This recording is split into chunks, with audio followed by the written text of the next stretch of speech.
And we're live. Welcome aboard. I'm going to let people in. Hope you're doing well. I have a bunch of things to share. I did not promote this live stream as much, so we'll probably have a bit of a more intimate conversation. But in any case, yeah, I have a couple of paintings I want to share with you, things I've been working on. I think a bunch of epiphanies. Small artistic epiphanies of very challenging things I've been dealing with for a while, and me kind of finding my way. What everyone goes through, it just kind of goes in circles, and at some point you're relearning or learning the same lesson, but at some point it is like the final lesson, you're good. But we're gonna let some people in, and let me know how you're doing, where you're from, where you're at.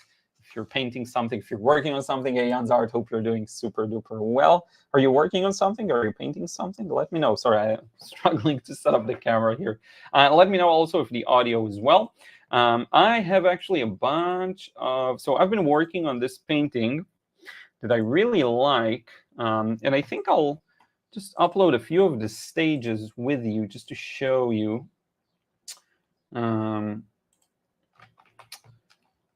Let's see here. I'm going to upload a sketch. I think it's interesting, and then we're going to go over some of the stages. This is something I know, when I start working on a painting, I get this sense. I know whether it's going to be a slow, patient, meticulous process, or if it's going to be something a little more wild and immediate. And I can show you both examples actually in a second here. John, how are you doing, my friend? Thank you. I hope you're well as well. Yeah, it's been a couple of challenging weeks mentally. It was really hard to get into work. A lot of things, personal life and things to handle that me personally, I really dislike. It doesn't affect other people the same way, but for me it is like that. So yeah, it's been a bit of a challenge. That's as artists. Usually I can just sit and paint. Honestly, if I just sit down and paint, it's all good. But sometimes I'm so overwhelmed by a lot of things that I end up not painting for a while and doing a lot of things that I have to or need to do for the business and for the work, that I don't allow enough time for free creation, and it adds up and builds up, and then I go insane. So yeah, thank you. I did get to paint a bunch in the last 2 to 3 days, which made me feel a lot better. I breathe art. Hey, how are you doing? Just the username fits the setting perfectly. Jan's Art, finally getting over a bad case of COVID, so nothing in the works at the moment. Okay, that's good. At least you're getting over it. That is already a good thing. I'm going to get myself a glass of water. I can still talk to you. The mic is coming with me, so we'll just talk along the way. So yeah, that definitely affects, the ability to create, for sure. Any sickness, any kind of negative thoughts and emotions, that's just a part of it. But still, how cool is it that I can? Did you hear me all the time as I was in the kitchen? Were you able to hear everything? I'm curious, because maybe the reception for the Bluetooth isn't perfect, but yeah, let me know. Let's see here. But yeah, I'm happy you're starting to get over it. That's important. Cam C, hey, mate, hey yourself. How are you doing? I love that profile picture. I love that tent outside with the light. Very relaxing. I'm actually happy it's Thursday. Thank God it's Thursday. Vespa, hi, Liron, I need your soothing and fun chat this morning. Oh, you got it. You got it. Let me know. Are you going through a rough patch? If you want to share, feel free to. And yeah, I framed this as kind of an art talk, so feel free, just generally speaking, if you have any art-related questions, whatever it is, or kind of tangential topics, feel free to share them with me. Tonino, hola, Lion, I love it.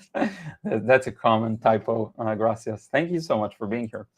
John Horkler, are you okay? Yeah, I'm okay. It's been a few challenging weeks, mostly with the move, thinking about the moving to a new place and just looking for more peace and quiet. To me, it's a bit hard with these things. I don't take it well, the whole work around it, finding a place, talking to people, contracts, blah, blah, blah. I really dislike it. I just want to be in the routine and to be able to organize things properly. So doing a lot of things that are related to that and barely getting to do anything that, not doing enough just work, but also inside the category of work, not doing enough of the things that I love doing in work, which is just basically painting what I actually want to paint and sharing it with you. So yeah, and I didn't sleep too well. And then I had this weird stomach virus for about 4 days, but now it's better. So yeah, John, I'm doing a lot better actually in the last 2 to 3 days, thankfully. Thank you. Can't see, we could hear us. That's cool. That's cool. I can just walk around the house and just continue talking. You got it. I agree. All right. Hey, Megan. Hi, Liron. It's a holiday here in Sweden, so we're working on the house. Cool. What are you doing? Are you? Is it work that's kind of not fun, or is it the kind of work of renovations or something you were expecting to, or you're looking forward to doing? Because that's nice. Sometimes for me it's a hit or miss. Sometimes I don't like these things, but sometimes I do enjoy them if they touch my artistic flair a bit, or if it's something I know will greatly improve the place. So yes. So let me know. Yeah, we heard all that you said. That's fun. John, love your recent painting with the cars. Is it finished yet? Yeah, I'm still working on it. I will share with you some stages. I just uploaded just to show you. It's here. I think it's this one. Yeah. So you just get to see a bit of that, the sketch stage. Honestly, I could just share it. I could just share it as a window. Let me see how I can do that. Share. Oops. Share. I'll show you. I have a few of these stages. And I think it looks really, really good. So why not? I'm just preparing it real quick. So again, as I mentioned, sometimes I'll know as soon as I start working on a painting that it's going to be a more detailed one.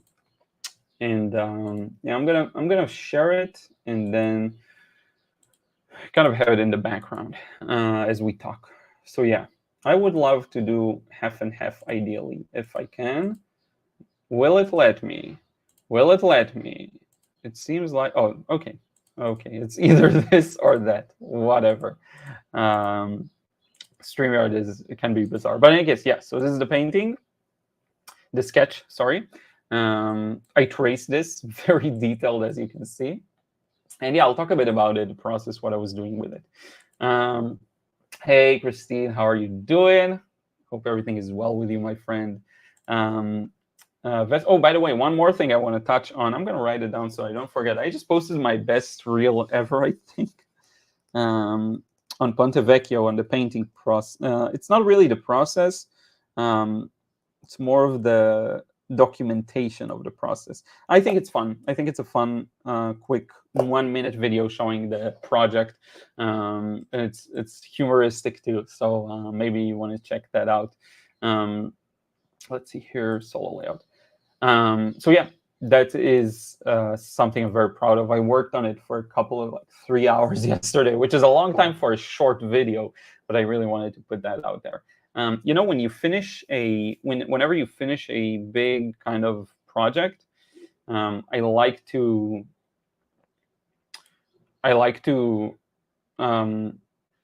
really show the story behind it is fun for me. If there is a story. So when there is an extra kind of story, it is fun, and I think people enjoy that kind of a thing. But yeah. Vespa, it's almost time to say goodbye to my 19-year-old cat. I tried to paint him yesterday. Terrible. I can't paint animals. Oh, man. Yeah, that has to be terrible. I cannot imagine. And we're always dreading this, this element of the future. And cats do get to live more than dogs. So at least like 19 years, that's a long time. Is it just, old age, I presume? So at least he probably had a happy and has had and still has for now a happy and fulfilling life. Yeah, that has to be like the worst. I can't imagine. Sorry. Milo, hey, how are you doing? Hope you're doing well. Dazzling action. Hello. Happy to see you here early. Let's see. John, just take what you need. Trust me, I wish I tasted a lot out. I don't know why I bought all this stuff back with me.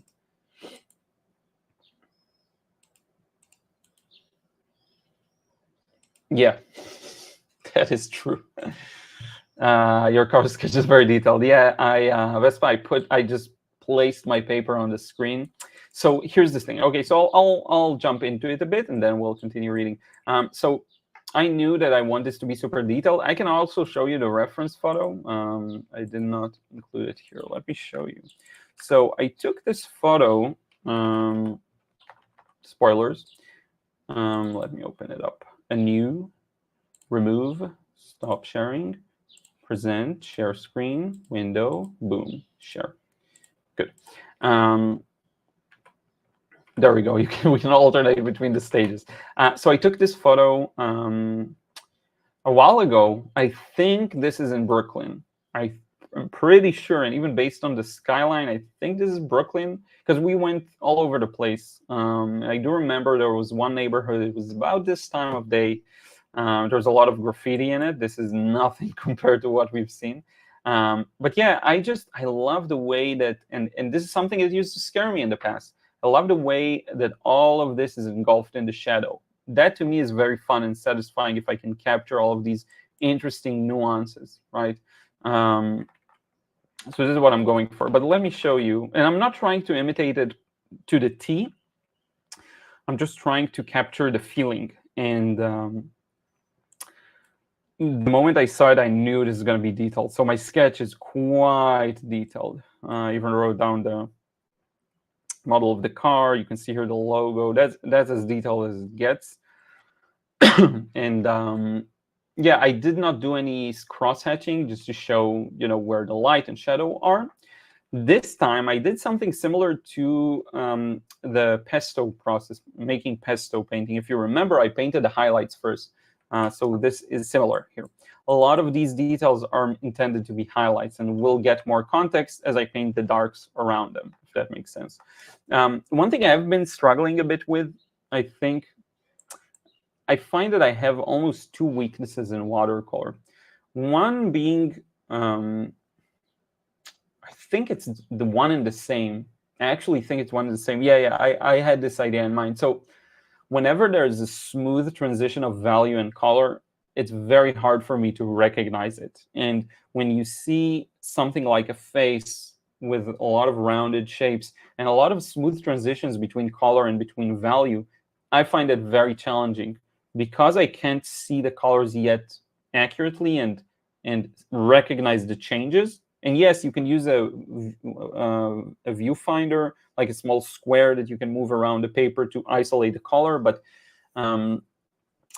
it's still a challenge for me. So whenever there are smooth transitions, it's hard for me to see them, whether in color or value. And when you have a scene like this here that's totally engulfed in the shadow, this part, we're talking about smooth transitions. What you see here, these are all small changes, right? This is a 7 out of 10 darkness. This is an 8 out of 10 darkness. This is a 10 out of 10. It's such minor differences. And the transition between them sometimes is very soft. It's hard for me to recognize it. Now, when you look at this thing, it's not a problem. Everything is sharp. You can see the shapes clearly. Working in direct sunlight is the best. But when it's all in the shadow and those values become from extremes to kind of similar and close, and even these highlights are fairly dark, that's when it becomes challenging to me. And I think because I can't still see them accurately, it's hard for me to express them. It's really a gap in understanding how light and shadow works to some extent, but in the very highest levels, which leads to uneven washes. That's the thing that kind of annoys me. Uneven washes, it's almost like gestures. When you draw a gesture, you capture the whole movement with one line. So the same goes here. You capture the whole essence of the car or the side of the car, whatever it is, with a very clear statement, as opposed to struggling to find the exact message and then getting it lost in the details. That's where I'm at right now. That's the biggest thing that I want to work on. And it's really about recognizing what I'm looking at.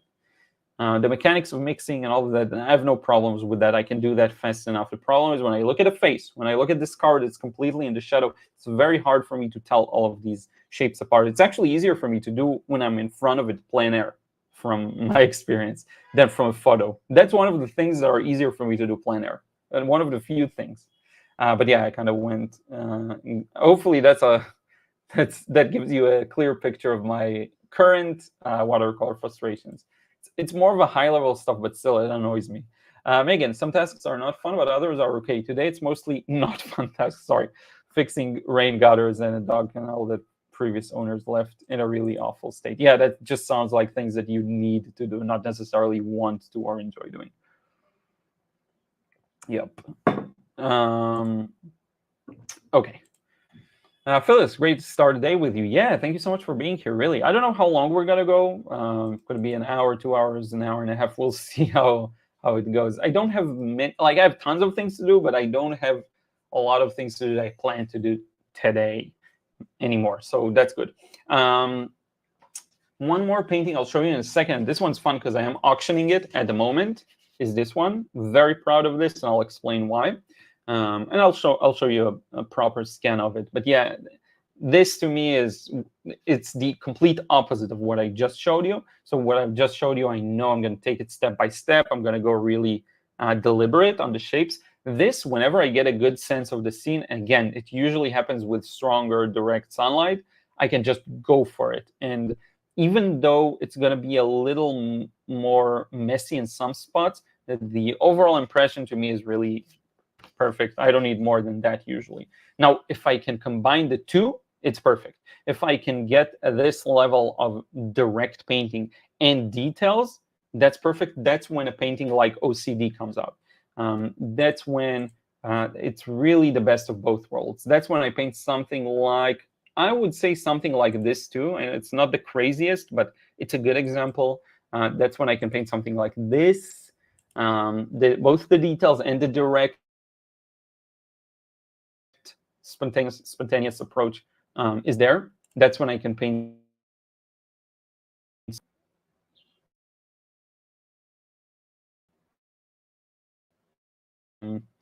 So whenever I get to find that sweet spot, and it's not easy for me sometimes, that's when I'm at my best, I think. That's when I enjoy things the most.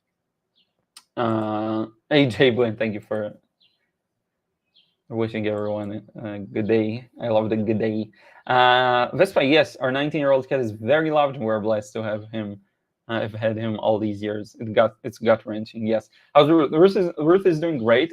We're also kind of sad because you can't do anything about it. She's about 7 years old, and she starts to go, kind of white-haired here.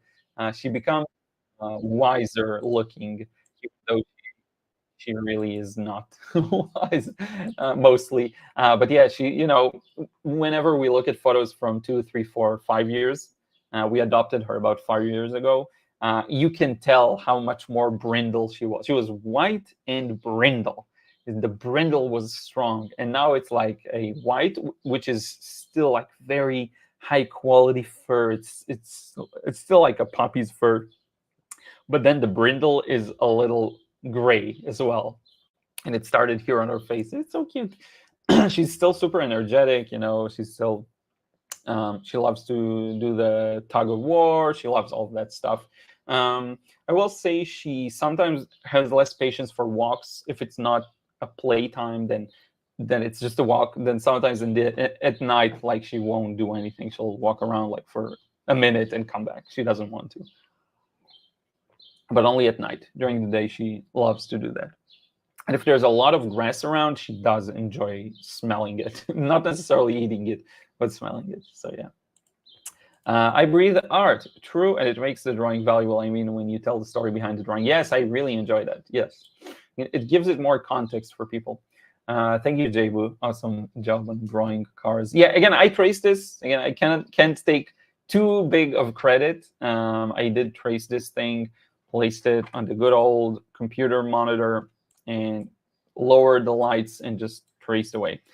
I could sketch. Oh, by the way, the other one, I forgot. I think this one, the one I just showed you, This one, I think no, I sketched this one. I sketched from observation, and it's quite accurate too in terms of the drawing. This one I sketched from observation. I didn't trace.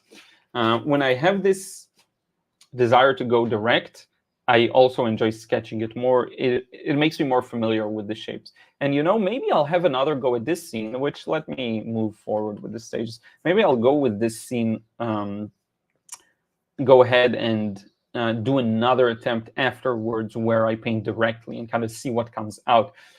Whenever I do get this, it clicks in my head, the result is much more expressive, and I find it in the mess, I can still make something out of it. I can still turn it into something interesting, which is really fun.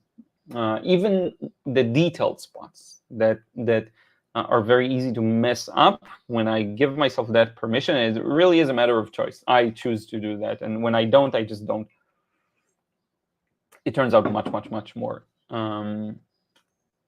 interesting, raw. And I think the more you paint like this and the less planned you paint, the more it is you. Because when you fall back on organization and techniques, and I make it sound like it's bad things, it's not bad things, but when you fall back on a method, the more the method leads the way, the less of you comes through, which is okay. That's just how it is. But for this kind of a painting, it's me. And this little spot here, my favorite, I love when that happens. It's blurry. You can see this also in my other painting that I talk about nonstop, that I apologize for. Do I still have it here? How come I never have it? I always want to show it and I never have it. Whatever. It's this. It's the one on the books. This one. You see this on the back side of the car. If you look at right here and follow my finger, imagine where it is now on the bumper or the back of the car. That is one of my favorite things to achieve, really.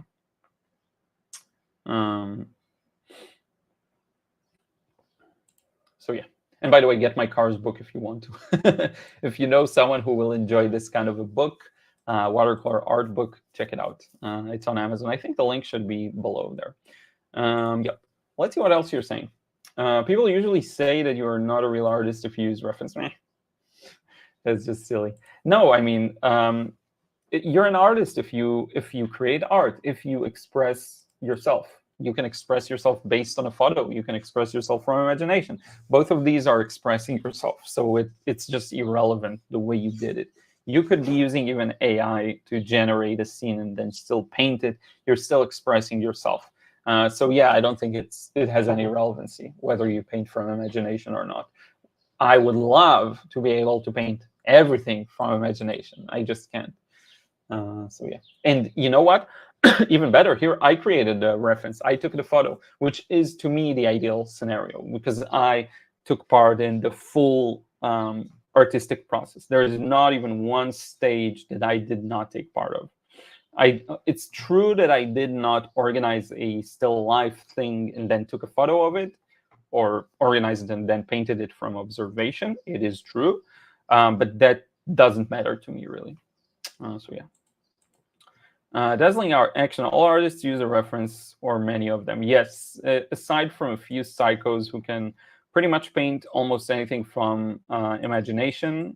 Usually it's manga artists and comic book artists who have studied anatomy to know, and they can do a lot without reference. They can't do everything without a reference, but they can do a lot without it. A lot. The thing is, sometimes you actually want to create something that is more accurate. And I see this a lot in comic books. The characters, which is what's very hard for many artists, the characters are painted without reference almost, because the artist is familiar with their own character. And then for, let's say, they're holding a weapon or something like this, a gun or sword, whatever, that they use reference for, because they want to get all the small details and embellishments on it accurately. So yeah, my take on it. Megan, I don't know anybody who has said you're not a real artist if you... No, there are some people like that, but it's so strange. The old masters all studied reality extensively to be able to make their art. And by the way, a lot of evidence comes out that they also cheated and used all sorts of devices to capture things accurately. But again, still, you need to do the process of painting. And if someone had this weird, camera obscura or weird devices that let you see the colors very accurately, fine, whatever. If I'm not mistaken, there were a lot of ways to transfer things on paper, at the very least in terms of drawing, that do not rely on knowledge or understanding, but just you're basically transferring.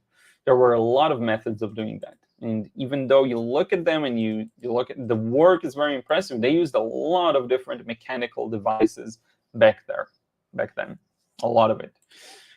John Watercolor, I did a hot cabin at 1:20 a.m. It looks okay, just out of the stick figure stage, but I did give it a nice grassy lawn. Cool. That's fun. Where did you get the cabin photo, or was it plein air, which sounds like amazing fun? J-Boo, I wish I can draw photos of cars, SUVs, trucks, vans, and other vehicles. Yeah, I talk about this a bit. It really is not that impossible and difficult. Let's look at the final stage. It is very, very doable. The one thing, by the way, I think the sky turned out cool. A bit messy, but cool. I kind of aimed for a very loose look. And I'm not going to go over the sky again, by the way. Usually I'm tempted because I look at a reference photo. You can see it here. I look at a photo and I'm like, the sky is stronger. The sky is more vibrant. I'm like, nah, because it closes them off. I actually really like the way it looks now. And I love these buildings and the grays here.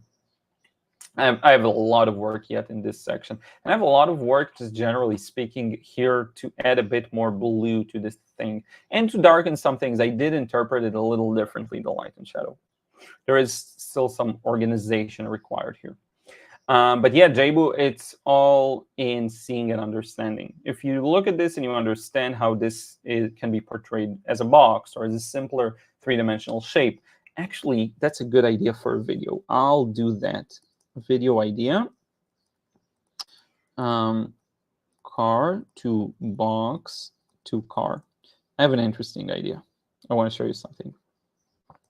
Maybe next week. This week, I don't think I even posted a video. I was a bit lazy. My apologies. Oh, I'm missing also some cables and wires running across. Now I remember. But yeah, JB, you can definitely do it. And remember, because I'm going to post a video you may find useful. Ryan, how are you doing, my friend? Good morning, afternoon. Thank you so much. I bet I missed a bunch of messages, so my apologies. I've been really terrible in catching up to messages on Instagram, emails too. Emails, I did do my best. I think I'm almost fully caught up. Just because of the recent weeks have been a challenge, so my apologies to anyone who I kind of missed. Vespa, your paintings. Your painting you will be auctioning is amazing. Thank you so much. Yes, you can see the auction in the link below. Right now there are 2 bids. Let me see where it is. Maybe there's more. There's 2 bids for now. I'm running it for a week. It's set to end next Thursday. Let's see if I can share the tab with you. Chrome tab. There's a good idea. Someone's doing something and it smells really good. Yeah, so here it is. You can see anything. Let's do this. So yeah, this is the painting I told you about. By the way, keep an eye out. Let me show you. So yeah, this is the painting. I did a start price of 49 USD just to let it run. It's going to run for a week. Currently, it's at 69 USD. If someone manages to snag it for this price, it's crazy. I hope it goes up because it's still like a good opportunity. This is everything my painting is about. So hopefully the auction can help someone nail it for a lower price than what you'd buy it if I put it just for buy now on the gallery. But yeah, and check this out. So I've shown you in the past Canvy. It's a really cool app for basically visualizing. You put your painting in a frame. It is just super fun. You can organize the room. You can change the colors of pretty much everything you see here, including the pillow and the sofa. And it just gives you a good visualization of the painting in a frame. There's something in the works, some kind of a collaboration with Canvy. They've been great. I've been in talks with them for a while. So just expect to see a video about that. I'll kind of show you how I work on a painting and then turn it into something very inspiring. So if you're at a point where you're like, is my art good enough? Should I start selling and you don't see it yet? This is a great tool. I'll share more about it later. But yeah, maybe we can later go over some of the gallery. I'll show you what's new. But yeah, let's go solo for a second. So thank you so much. Yeah, this, to me, it's the essence of what I like doing. You'll also get a bonus painting on the other side. I won't show you. I'll keep it a secret for now. There is a painting on the other side that I started, forgot about, and then painted on this side. The painting on the other side is not, it wasn't meant to be like a scene or something like this. It's for a magazine. So you will see the person who will win this. This is a surprise. Feel free to share it on social media if you want to. There's something on the other side, which is funny. It's mid-work. I can tell you once the auction is done, or hide it forever. But yeah, this is, by the way, yeah, I wanted to show you. It's in the same vein of this painting, I have to say. Like they're cut from the same cloth, if it makes sense. This one, same kind of direct, approach that I really, really, really like. But yeah. I don't know how to draw a bike. John, actually, bikes are so hard to draw and paint. I keep seeing, when I love street scenes, obviously, and I keep seeing, bicycles everywhere. And let me tell you, here, luckily for me, there weren't any, but it's so difficult to paint them. The negative painting, or actually there is one bicycle here in this scene. You can barely see it. Is the rear tire, and then there's this part that I don't know what it's called, and here we have the handlebar, whatever, and another tire is back here. It's rough. It is really tough to paint. Yeah. You'll see once I'll finish it. I don't know if you'll be able to make it out of the whole scene, but we'll see. Flobby Bobby, let's go, my friend. Hope you're doing super duper well. I'm a little behind on the chat, but I've seen you. I've seen you join, so thank you so much. And I see Kate and Nancy. We'll get to everyone. The people that use the AI iPad, this is not real art. I don't know, what is AI iPad? Is it like, do you talk about a specific app on the iPad? These things are inevitable, people have now a lot more tools, more than ever. Everyone's going to be using it. Just wait till AI could replace people like me in terms of an influencer. There will be just AI people who are personalities, and it's gonna be crazy. All right, oops, spilled a bunch of water here. I'm a little clumsy today. Good to see you as always. I've started scanning my line art. Oh, cool. Or taking a photo of it at least. I hate when I spend a lot of time on the drawing and then the painting goes bad. Yeah, and you know what? This is, I hate to admit it, but it's one of the reasons why I did scan this sketch.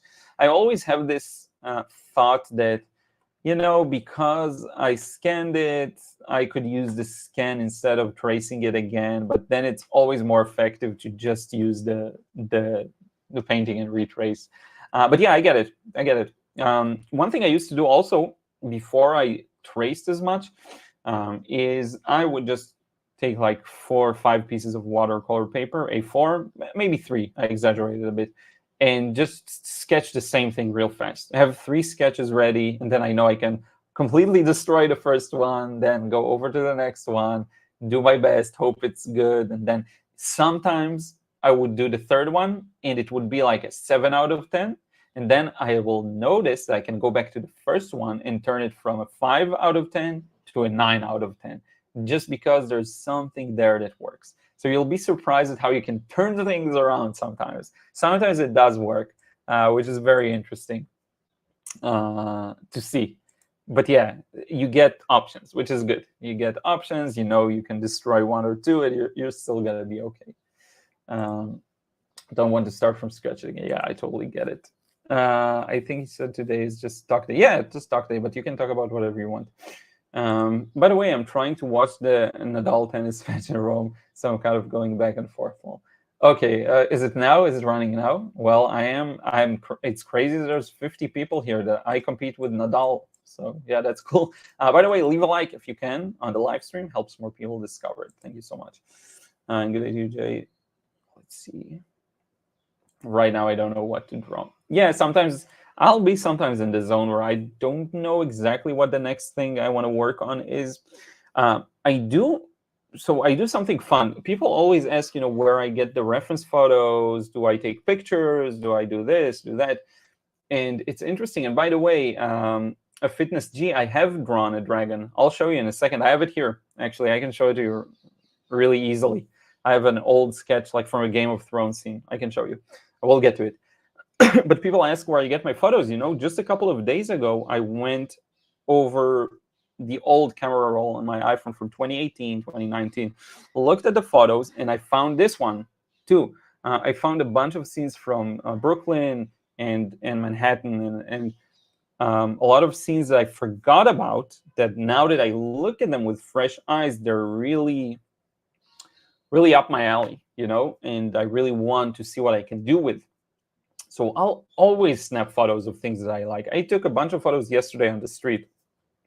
You never really know when you'll feel like painting them. So I just do it, and at some point, it just clicks, and you feel like you want to paint them. I need to tone down a bunch of the highlights here. There's a lot of work to do here.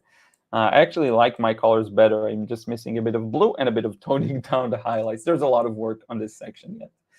This is easy. This I'll get through very easily. I'm not worried about. But yeah, I also wanted to show you. Let's switch. I'll show you the scan of this painting that I just showed you. No parking here is what it's called, I believe. Yep. Just so that I can then show you a few of the details a little better. But there we go. Yep. So yeah. Floppy Bobby, even the masters used references. Yeah, definitely. They would organize people to stand there and, do their bidding. But it always impresses me when someone creates a whole production around a painting. I've never done that. People that bring models to sit down in the studio, like, how do they do that? They probably pay the models, right? I mean, it's a bit strange. It's a foreign concept to me. Fitness G, let me show you. I think I should have it here. I remember it's here somewhere.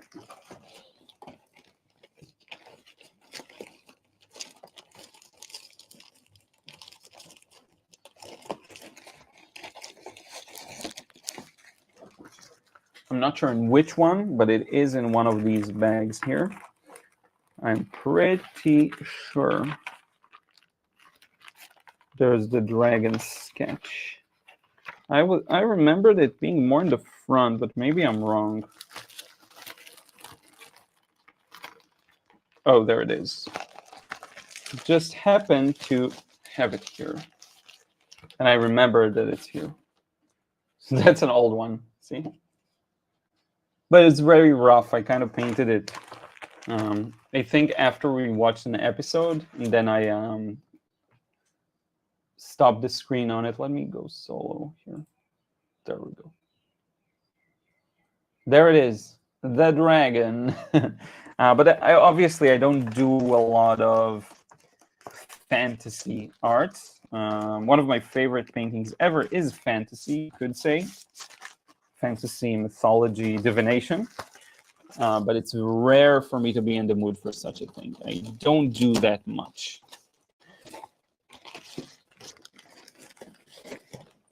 I have so many paintings here. So many paintings and sketches. It's terrible. Pascaline, how are you doing? Hello.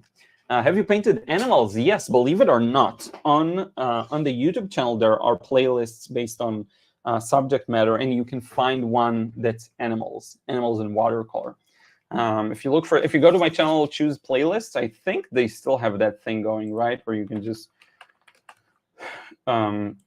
look for the different playlists. So let's see here. Yeah, you go to playlists, you hit the search, and you'll search animals. I'll just get the link for you now, just if you want to have it for later. but yeah, it's very rare for me to do, but I do have quite a lot of them. So at the end of the day, I say it's rare, but I have like 1, 2, 3, 4, 5, 6, like 17 videos in that playlist. So yes, I'm gonna drop a link. Animals playlist. Animal. Let's see here. Yep, there we go. For later. So yeah, I painted all sorts of animals, birds, and my favorite is the horses dashing, and a heron I think I did once. It's not my favorite subject matter. No, I don't know why. I think it's almost, whenever I paint animals, it feels like I get a generic result. So it could be the reason also why I get a generic result, because maybe I don't enjoy it as much. With cars, it always feels unique. With cityscapes, with people, it feels even unique. Not portraits, but people as a part of the scene. This is one of my favorite things to do as well. But when you get to the details of a person's face, it often feels generic to me, even though I know the result will not look generic to other people. So I'm not really sure why that happens. Thank you, Fitness G. Very nice dragon. I've been trying to draw dragons, but not doing so well. Yeah, you know, dragons are very versatile. There are so many different kinds. You can go on things like Pinterest, get tons of photos, and just kind of find your way through it. It is, like everything, a process of exploration, because there's basically zero commonality with all of the different dragon types and iterations you'll see. Just starting somewhere and figuring out how things look could be fun. Like, what does a claw look like? Just draw a claw. You know, there's so much you can really go deep into that subject if it really interests you enough. You know, for me, it's definitely the cars. That's what it's been so far, and I didn't choose it; it just happened. Hey, Kate, how are you doing? Hey, Liron, all I can draw for now is some simple small pics, and I'm kind of afraid to spoil one more 300-gram page from the elbow. Okay, yeah, that's cool, that's cool. But by the way, I have replied right on Instagram. You've sent me a bunch of paintings. I really, really like what I'm seeing. Like, I'm 99% sure it was you, right? I'm really liking what I'm seeing, and I think there is a very clear direction there. There's an artistic line there that I think works really, really well. So what I would say is more of what you've already done. That's, I think, the biggest yes. Yes, I've replied. That's the biggest thing I can say. None of the things you sent me feel like they would spoil, by the way, a page. To me, I would be proud to have something like this in my sketchbooks and on my paper, my highest quality paper. It doesn't matter. But yeah, Nancy, hey, how are you doing? The painting you're working on is so cool. Thank you so much. Looks like it's raining today. Yeah, and I wanted to show you also this one too. Just this scan. I'm kind of proud of a lot of what makes up this painting. So this car, it has a very interesting kind of shape on the rear there that I love. There's this sharp, dark shadow. I love when the top part, I talked about this a short while ago. I love when the behind of the car, there's like a sharp turn there, like you would see with some Teslas, but you'll also see it with a lot of the new, which car company is it? I don't remember, but they're out everywhere now, where the back part is not a 90-degree angle, but it goes sharp inwards, almost like it's casting a shadow on the logo of the car in the back. I love that kind of a thing. So this car had that kind of a structure. The next car was very challenging. It was red, but it was, again, engulfed in the shadow. And I just threw a bunch of red in there, did a bunch of wet and wet, and I'm very proud of how it turned out. One of the coolest things here, and it's a pattern, it always happens with cars, they tend to reflect the ground. The side of the car is rounded. The bottom part will usually reflect the ground. So you'll get a dark strip and then a shadow that is much lighter and warmer. That's the kind of thing I like to produce and show, and this definitely shows that. So that's something I'm very, very happy with. And is there the other photo? I don't think it's here. No, yeah, it is here. Wait, let me show you this. So this is cool. This is what I talked to you about, Canvy. It's a really cool web app. So it's on the computer, but they are, if I'm not mistaken, working on a mobile app too. So yeah, that is fun. But it shows like a completely different side of the coin of paintings, this and compared to what you've seen earlier. The anchor, hi, after a long time. Yes, it has been a while. Hope you're doing well. What have you been up to? Let me know. And I see your question. We'll get to it. Melanie, hello, Liron. Hope you're well and happy. Thank you so much. Yes, the last couple of days have been better. Thank you. Why didn't you create a Discord server? I actually have one. I sent invites on the last live stream, but I can send more invites for sure. Just kind of letting it grow slowly. Remind me, I'll send one in a second. The anchor, is there a time you stopped drawing for a week? Yes. Actually, if you talk about drawing, not painting, all the time. There are many weeks where I just played around with paint. I did not paint anything that required a drawing to begin with. And what I have is just playing around with color on paper, and I don't, I don't sketch or draw at all. It happens very often. Now, you could also call a week where I trace almost a break from drawing, because I don't really draw from observation. I just go over the lines I see. So yes, all the time. There are also weeks I don't paint. It's more rare, but it happens. It happens a lot. It's hard to get a feel for, but out of the 50, there's 52 or 56 weeks. Let's say it's 55, just to make it easier on me. 55 weeks a year. I would bet at least 30 or maybe 20, 25 weeks.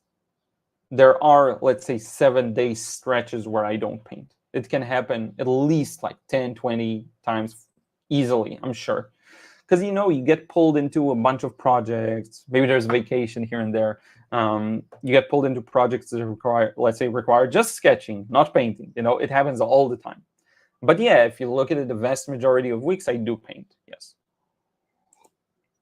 John, it's where you do your artwork on the iPad. You're cheating yourself to me. Just use paper. Or did you cartoons, video games? No, yeah, you talk about digital art in general. Yeah, I like it. I like digital art. It's just that I don't enjoy the style of digital art most digital artists make. I can appreciate it. It looks good to me. And if it's in the context of a video game or a movie like a Pixar thing, I can enjoy it. But I don't like it artistically as a creation style.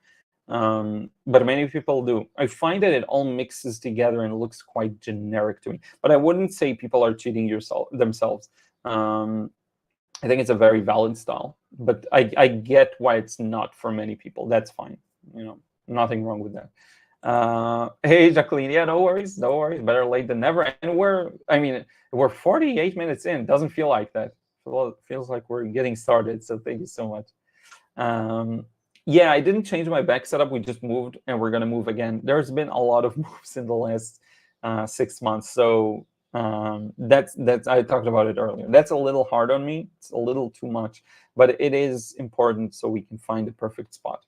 But yeah, I didn't really willingly change the backdrop. It's just a wall I can't really do too much with. I did put the YouTube thing here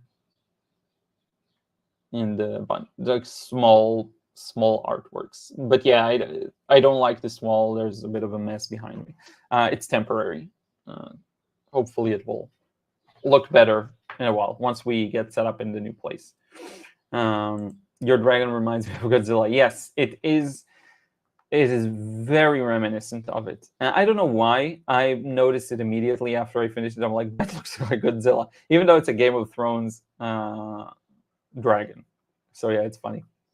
Dazzling action, you should do more fantasy. You know what? I think it is cool. I think I don't see a lot of artists working my style doing fantasy. There is something interesting about it, but I would feel like I need to invent more of it. So I'm not sure how I would approach it, just from, you can't find a reference to a dragon, obviously.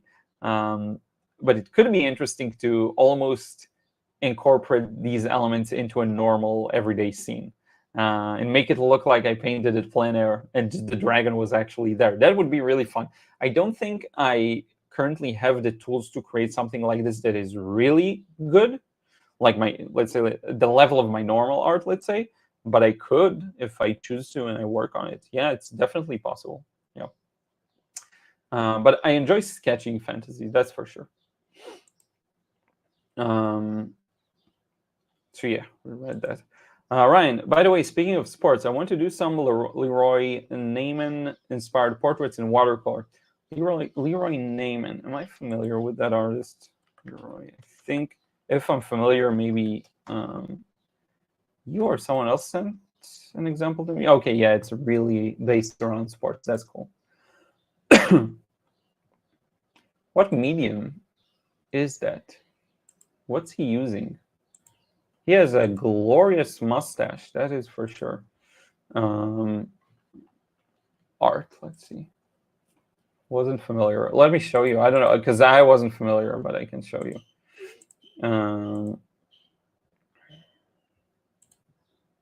There we go. This is pretty cool. It's the first time I'm seeing work by this artist. That's fun. That's really nice. So you see, I'll always be the weird one who likes the painting that is different from the rest. I don't know why. But yeah, this one's cool too. There's an interesting abstract quality to his work. I really like it. And that's the legendary mustache. This is really cool too. Yep, that's really nice. I really love his style and the colors that he used. He worked mostly in oil, but I'm sure watercolor works to me. Yeah, doing something similar in watercolor could be fun. This, the colors he used, it looks like everything. Control A, just every color that he had on the palette. And he doesn't mute them down too. He just uses them as is, which is fun.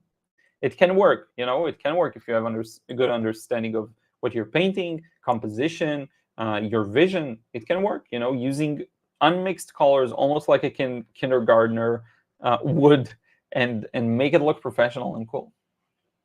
It just goes to show, how a lot of it is about not the tools at all, but rather the, what is that? rather the artist and how they use the tools. Jacqueline, I got a book from the library on how to draw dragons. Cool. I love how your paintings look like a photo from far away, and then zoomed in, I see the beautiful watercolor blooms and blends. Yes, exactly. This is exactly what I had in mind with this direct painting too.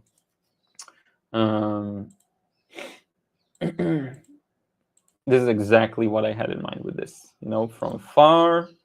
I'll make the painting a little smaller. Oops. Yeah, for sure. It's almost like a photo.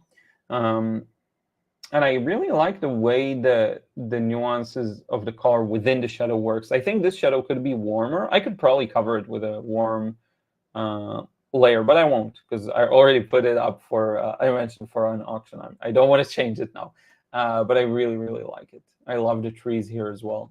It's just fun whenever I get a painting like this. It's the essence of watercolor to me. I even love these areas that are, with all these kind of, I don't know what you'd call these even, just these little specks of paper white that give it some kind of a rough feeling that remind you it's a painting, even though you can tell it's a painting, but it even more reminds you of that. I don't know, I really, really like that effect. And check it out. Should be the first link in the description of the video. If you're interested in owning a painting of mine, you want to try and get it for a good price, auctions are the way to go. And I do have it on sale for an auction, which of course I closed the tab it was at, maybe. Yeah, I'll find it later. But yeah. Mo, hey, I love that profile picture. Reminds me of the Moomins. I don't know why. Let me show you. I found it. Sorry, I'm a little all over the place. Chrome tab. Here we go. So yeah, currently 2 bids. Very happy. This is going to run for about a week. It's going to end 8:30 p.m. Eastern time in a week, exactly. So yeah, if you can snag it for a good price, I think it's a good opportunity. Vespa, did you use any white gouache on your car painting? This one is actually pure watercolor. I did not use any gouache. Again, you refer to this one, right? I did not use any gouache for this one. None at all.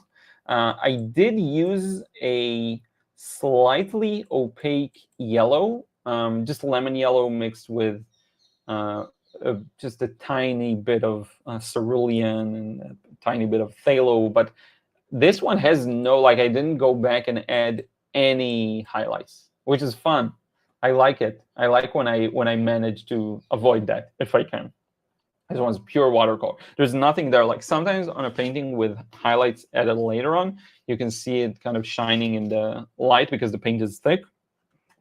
You can see just the darks maybe shining a bit, but there's nothing. There's zero added texture.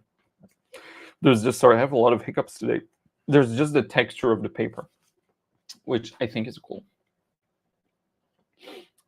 Now, if you talk about the other painting, I'm not sure, Vespa, if you talk about the other one that I've shown you so far earlier, I haven't yet used any gouache. So I don't know if you talk about this one. I think I'm going to call it Lost in New York, but it should really be called Lost in Brooklyn, honestly. But I am a little scared to take a bet on the fact that it was Brooklyn, but yeah, this one. Not yet. I didn't use any, and hopefully I won't have to.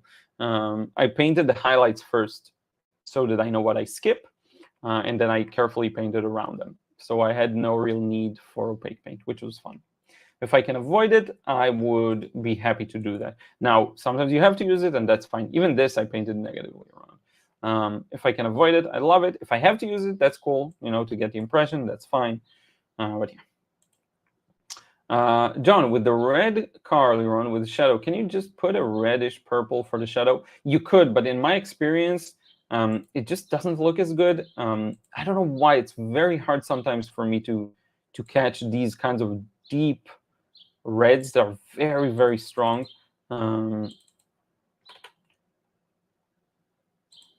So yeah, for sure, like this kind of a thing you mean, it's tough. I used just a very deep red, and then I added to the mix a black that I mixed myself from the same red, phthalo blue, and it was some kind of a lemon yellow, but it wasn't the soft lemon yellow. It was a harder one, the one that dries harder. I'm not sure how to separate the two. But yeah, there are a couple of types. If you've used a lot of lemon yellows, you know. So yeah, and that's how I did it. First, I put in the bright reds, then I added some shadows in a very, like, looking at it from afar. Okay, I'm going to put some shadows in. Looking at it from afar, seeing if it makes sense, etc., etc. When you use just a reddish purple, usually for the shadow as well, or the dark areas, it looks to me like you're tonally shading, and I don't like tonal shading as much, which means you're using the same color, only a darker version. I find that it makes things look very flat, and it doesn't take into consideration reflected light by the environment, which is, again, this. Why would there be a light patch on a car here and here? Because it reflects it from the ground. So yeah, I think. Kate Greenham, what should a beginner focus on? You know, honestly, I think a beginner should focus on what they enjoy creating on paper, given they have even no reference around them. So what I used to do was take a piece of paper and just play around with the colors on it and the paint. And I would see what different effects would kind of get created and what I enjoy. And what I discovered was that I love, for example, to have smooth transitions between a lot of different colors. That I really enjoy that kind of a thing. I discovered that I love sharp contrasts in values, so I like darks and lights. And you can see it all in all my paintings. You will see sharp contrasts in value, and you'll see sharp contrasts sometimes in hues, in the colors. I like a lot of colorful, different colorful colors. Now, I do like to balance them with darks, because I do like also darks. But I'm very much attracted to, when it comes to the creating, the painting, a lot of colors. I don't enjoy as much producing dim paintings. Now, I do have paintings that could look a bit like that, but there's usually an interesting play in the colors themselves. So I think, you know, anything external to you, like someone telling you do this and do that, will not really lead to the result you want most of the time. You can watch videos to better understand the technique by looking at how the artist executes the technique and how water and paint and all of it behaves under different conditions, and then you can use that to your advantage. But I think the best thing for a beginner is the same thing that is best for an advanced artist, which is exploration. On paper, just you and the paint. Later on, you can figure out what you want to paint, how you want to paint it. If you already have something you want to paint, be my guest. Go ahead and look it up. Look at it and have it in front of you. I don't want to assume. Maybe you don't have like a photo you want to paint in particular. Usually the best thing to paint, though, is things you're familiar with. Photos you've taken usually end up better looking as a painting. So if anything, maybe using one of those. But I think the exploration on paper of what happens with the paint and the water and introducing different colors, that's the best thing.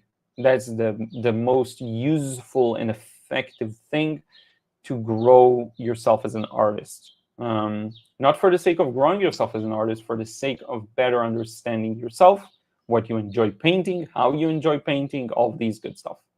That's what I would say. Hope that helps. Let me know if you have a follow-up. So yeah. Yes, go ahead and like the video if you haven't. That will be much appreciated, and thank you, John. Ahmed, could you show me how to use 4-point perspective? Wow, I'm not sure I could yet. I'll have to touch up on my perspective knowledge, technical knowledge. Like I have an understanding, but 4-point perspective, that would be like almost a hybrid between a 3-point and a fisheye thing. Let me write it down as kind of a video idea. It's similar to the other video idea I just jotted down. Someone asked me about this before. Because I think what I know is 5-point perspective, which is a sphere, like a fisheye thing. I'm not even sure I know what a 4-point perspective is. Let's see. 4-point perspective. Or maybe it's something I know and I just... Yeah, I honestly, I dislike 4-point perspective. I know what it is. So it's a 3-point perspective where you skew it from 2 axes. I'd much prefer 5-point perspective. You know, someone commented on a video I made a short while ago. They said they really struggled with, you may find this useful. If you understand 1 to 3-point perspective, you may find this useful. Someone said it was very hard for them to understand 1-point and 2-point perspective, but the explanation in the video was 3-point perspective. That helped them because they realized that 1 and 2-point perspective are actually very artificial scenarios where you choose to ignore some parts of, that's how I commented as well. You choose to ignore some part of reality. 4-point perspective is just the beginning. If anything, look into 5-point perspective. But the thing is, you won't understand it unless you understand really well 3-point perspective. That's where you want to start. I do have a couple of videos on that. So that's where I would begin, 3-point perspective. With that being said, I know perspective is huge. Perspective is tough. It's an annoying subject. Many people don't find the connection to it that to me is very natural. It helps with everything. So it was very easy for me to do, but a lot of people, they find it difficult. And it isn't really that difficult. So I've been talking about developing a course about perspective for the longest time. I'll see if I can maybe do a series of videos, maybe something light, maybe like a light course even, have it very cheap, do like 5 core lessons and be done with it and have like a solution. Because people ask me about it. You know, in 1 through 3-point perspective, I have good control over. 5, admittedly, I don't. I mean, I understand it. I could probably draw in it to some extent, but I don't understand it enough to teach it. I think I did understand more, but you know, with time, I focused so much on painting that I need to touch up on that. But yeah, I wrote it down. I'll address it some way, one way or another. Flurry Bobby, I think starting with architecture and then decorating the scene with mythical creatures could be a fun exercise. Yeah, for sure, for sure. Constructing things 3-dimensionally and just making it look good. Yes, it's very hard to me still. Dinker, who are your watercolor inspiration artists? I was watching your live for a while. You haven't watched for a year almost? That's crazy. Yeah, you know, the first ones were Joseph Zbukvich and Alvaro Castanet. Right now it is Misselbu, whose portraits are crazy. But it's more of like an inspiration of what can be achieved, right? I don't necessarily try to imitate them, but it's amazing to see what someone managed to achieve in their own lane, and then for me to find that lane for myself. Those are kind of the names I usually throw out there that have inevitably attracted me to their art quite a bit. I don't know why. I think Alvaro Castaneda's work now interests me more than Joseph Zbukvich's. I'm not sure why. I think he's exploring more subjects that are, in addition to the cityscapes, that are more interesting to me. And with Joseph Zbukvich, whom I love, I feel like he, on the other hand, it's not true. He also does explore more now. More of the equestrian, I think, too. Yeah, it's hard to say, but I think I jive a little better with, that's a word, right? With Alvaro Castaneda's work, a bit. But Misselbu's portraits now are the thing I'm captivated by. Like, how can she tell the different light and shadow shapes on the face? It's so challenging to me. Yeah. John, if any of you draw with pencil, what is the white pencil used for? Oh, you mean like with colored pencils? If any people, yeah, from what I know, it's for blending, but someone else could probably give their insights here better than me, because I haven't done a lot of colored pencils. Rooster Blue, good morning, bro. Do you have much advice of getting out there and starting selling what I've been painting? I'm struggling in that department. Yeah, it's funny. I just mentioned the Canva thing. I'll talk about that in the future. If you feel like your art is good enough, and that only you can say, no one really can. I mean, people with an experienced eye can tell you, but the problem is you really need to trust them. And they need to both understand your art and understand the market. It's two things that if one is broken, it won't happen. But if you do feel like you're ready to sell, basically, it's pretty much the same route. Everything is online these days, so you could go the route of creating a lot of content around your art, whether you show how you made it or you document the process and talk about it, tell a story around it, and then direct people to a place where they can buy it. There's no need to overcomplicate things. What you need is a place for people to see the art and be able to buy it very easily. No crap of limited payment methods and stuff like. Just is not like an old web page that looks like it's from the early 2000s, like something that is good, that looks good, that's the bare minimum, like a Shopify thing. It's not expensive and it's not that hard to set up. I'm just mentioning it because I do think it's important. Like an easy interface. Any online store that has an easy interface could work. Put a bunch of art there. You don't have to start with tens of paintings or illustrations, whatever you do. Just a few, just 5, whatever, and focus on those. Tell a story around them. Post online, social media, and build that and climb that mountain. That's one way to do it. Other ways could be real world stuff, looking at and doing research of the galleries around you, finding galleries that sell similar paintings to yours, and starting that dialogue with them to see if they are willing to represent you. It really is as simple as that. It's a numbers game. You'll get a lot of no's, then you'll start getting yeses. You'll get yeses from people and galleries that won't be good for you. Some people are desperate in the pure sense of the word. They just want to put their work out there. And I'm not judging, because everyone goes through this. And they end up going with not the best match that can happen. And then you start becoming pickier. But once you hit it with one good place, it can start selling. There are people whose expertise is selling art. They already have the audience that's interested. They want to purchase. They already know to match the art. It's just a matter of finding the one that your art fits into. So that's another way to do it. There's a lot of ways to go about it. Don't overcomplicate it. These are the 2 main ways most people do it. Maybe you can figure out a new way, something completely original. That's kind of it. Posting online and all of that's a whole world of itself. What I would say is, just like your art, the meta around how you sell your art also needs to mesh well with you.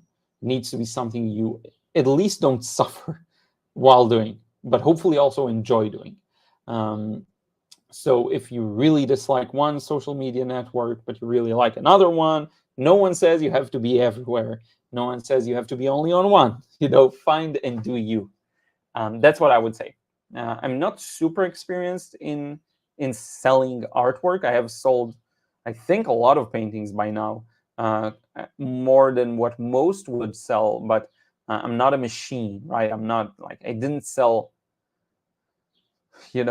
thousands of works. I sold, I don't even know, but it has to be hundreds, I think, low hundreds. It has to be.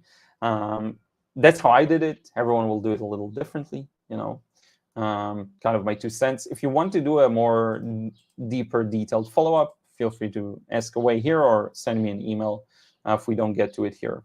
I'll be happy to continue. But I need more specific information. But that's like the overall answer to anyone who wants to sell. There are endless tools out there. There are endless tools to sell stuff online. There's endless tools to make it the coolest experience for the person who buys. There's endless of tools to showcase your art, like you see here. Tools are everywhere. It's a question of what do you enjoy doing, what gives you that sense of joy and freedom, I would say. It's a topic that is close to my heart, so I talked quite a bit about it right now. I hope that helps. Hey, T Sketches, I think you told me last time it was just T. So I'll go with T and you'll correct me. If not, hope you're doing well. As always, love your profile pic. That's super cool. The Anchor, you were really improved since 2021. I'm not a master, but from my observation. Yeah, thank you. Yeah. Things become more effective, more direct, more cutting to the chase, really. That's the process I've gone through. And I've seen the same thing, You can find some old Joseph Zbukvich paintings out there, just as an example. You'll see he became much more effective with how he paints. The older work was much more vague, overworked, unclear. He would say the same thing, I'm sure, as well. That's how it is, What was most highly, like the painting that sold for the most. I sold the OCD too. I'm not sure. I really can't speak. Yeah, I don't have it here. I'll show you. This is my most expensive painting up to date. I can probably just share the screen of the auction. Let me go ahead and do that. That'll be a little easier. So I'll bring it over here, close this, stop sharing this.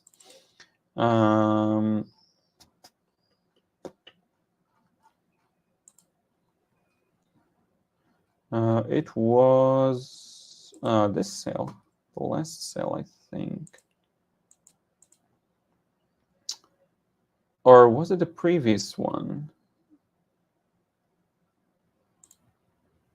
I think it was the previous one then.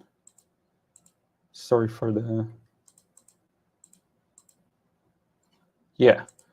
So this... Wait, let me share. There we go. This, $1,600. That's the most expensive one I sold that you can see publicly. Did I go past that? No, I haven't. I came close to it. Oh, wait, you can barely see. I came close to it, but yeah, that's the one. Very proud of it. I believe, yeah, I know who owns it. I'm very grateful. And yes, I didn't know before the purchase, but now I know who owns it. And I'm very proud of it. And it's a good precedent. It's a good kind of price establishment. And hopefully, my hope is that pretty much every painting that I create from now on gains in value. So if you ever purchase the painting, hopefully they go up in value. So be sure to check out the auction I'm currently running. It's the first link in the description box below. Now, some paintings have the potential, if you're a collector, some paintings have a longer-term potential. They're just going to have better potential of appreciating with time. This one definitely has that upper wind to carry it there. But yeah, that's the most expensive one so far. And hopefully that's going to be a record that I'm going to break in the future again. Hopefully. We'll see. Dang, I'm late. RT Ross, no worries, no worries. Yeah, we're good. We're having fun here. I don't know how much longer we're going to go, but well, there's more air in the sails. Hiccups, drink a lot of water all at once. I remember. Yeah, so yeah, I don't know. It's all of a sudden the actually ongoing hiccups. Yeah, I always do that. I just go like small sips and it goes away. That actually a teacher in elementary school taught us that. Kate, that helps a lot. Thanks. Yes, very happy I could help. It's a good question. You know, when you're just getting started, you have no idea, you don't know what you don't know. It can be hard. With the white pencil, is it used for brown paper? Yeah, so sometimes, John, I have used white paper on dark tone, white pencil on dark toned paper. Some of them show well, some of them don't, because some of them are meant, again, for blending, I think. I'm not sure, though. Rooster Blue, Paul Heaston does a ton of live sketching with really elaborate perspective schemes. Let's see, Paul Heaston. Yeah, whenever I see these, yeah, that reminds me a lot of Kim Jung-gi. That is insane. Yeah, I love these kinds of things. Let me show you just so people know what I'm talking about. Yeah, I honestly am amazed usually by these things. It's really good. I think I've seen some of these before. I think I have seen them. Let's leave him in the background. Why not? Cubs win. Good morning, Liron. Always a joy to see you. Thank you for being here, my friend. Hope everything is well with you. Let me see here. Oops, what did I do? There we go. Why does it stop sharing? StreamYard's going crazy.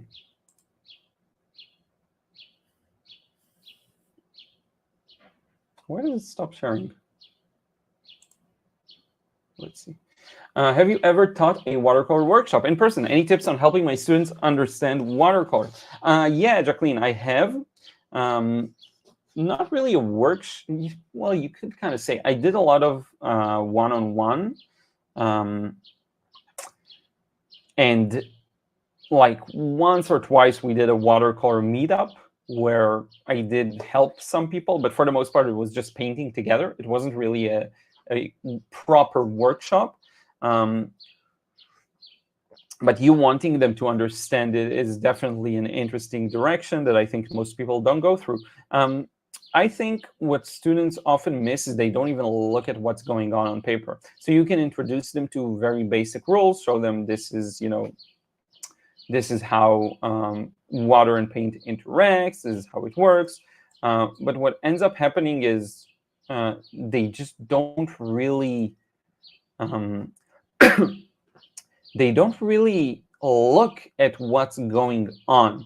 So I think if you can direct them towards putting some stuff on paper and seeing for themselves, experiencing for themselves how the paint works, and because that brings up curiosity. People and some people just don't want to go there, and that's fine. Some people don't care about it. But to me, that brings up, I love this, but to me, that brings up curiosity. So I'm interested, let's say I have a wet area on my paper.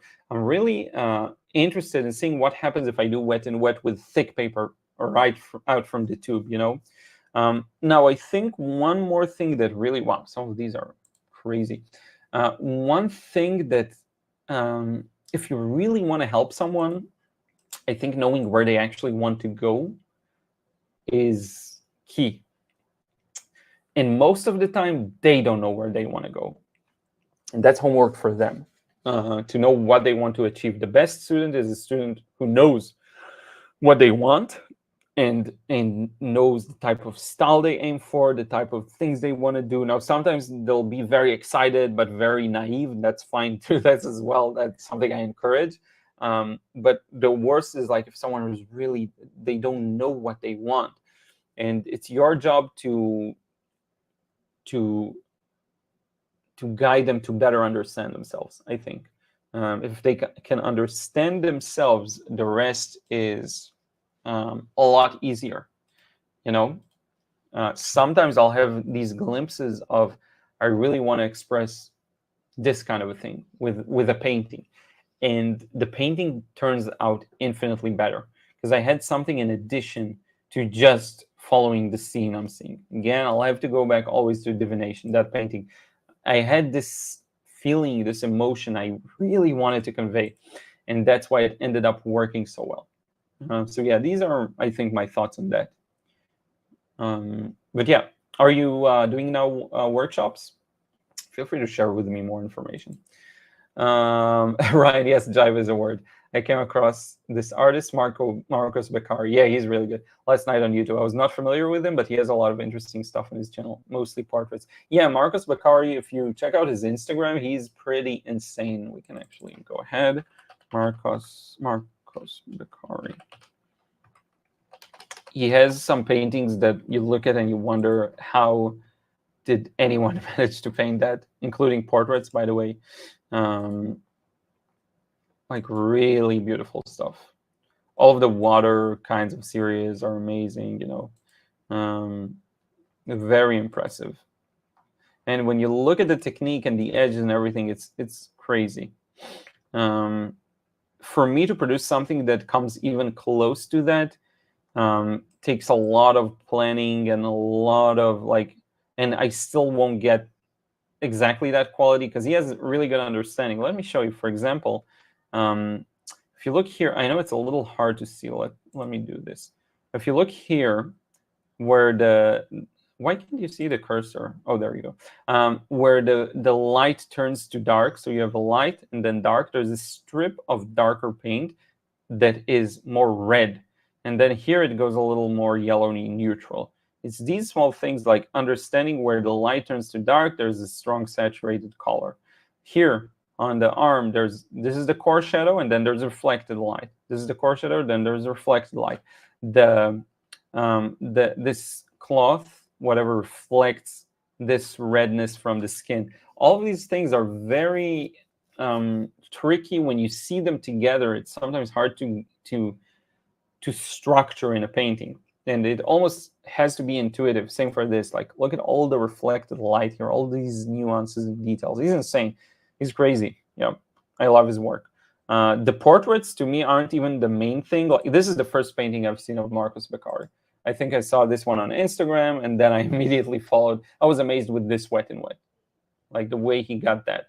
This is still one of my favorites of his because it's the first one I noticed.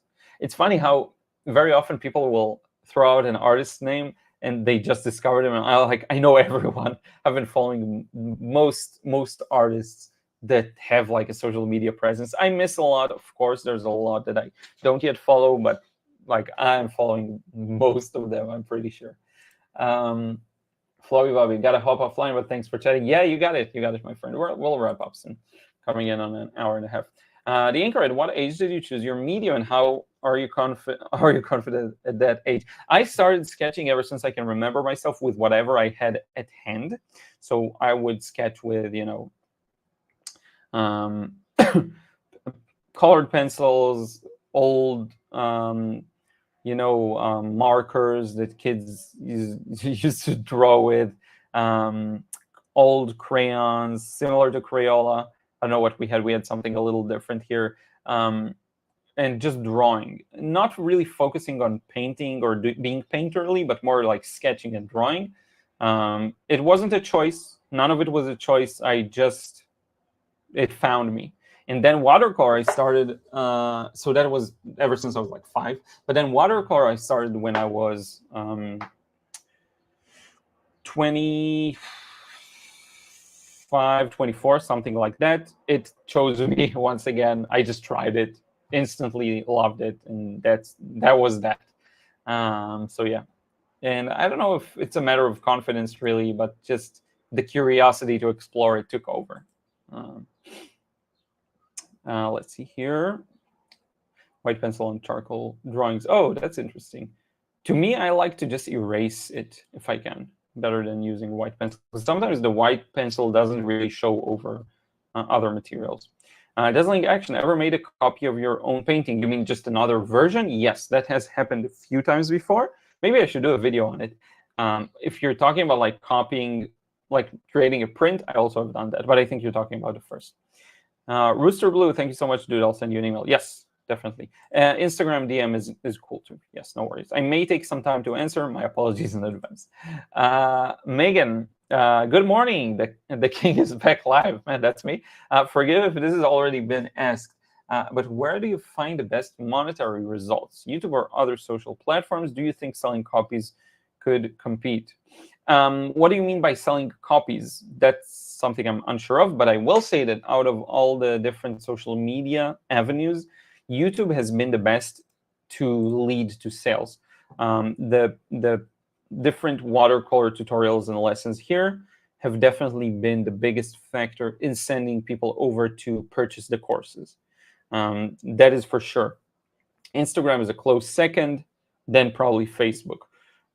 It will be different for different people. It depends on what you enjoy, the kind of art you make.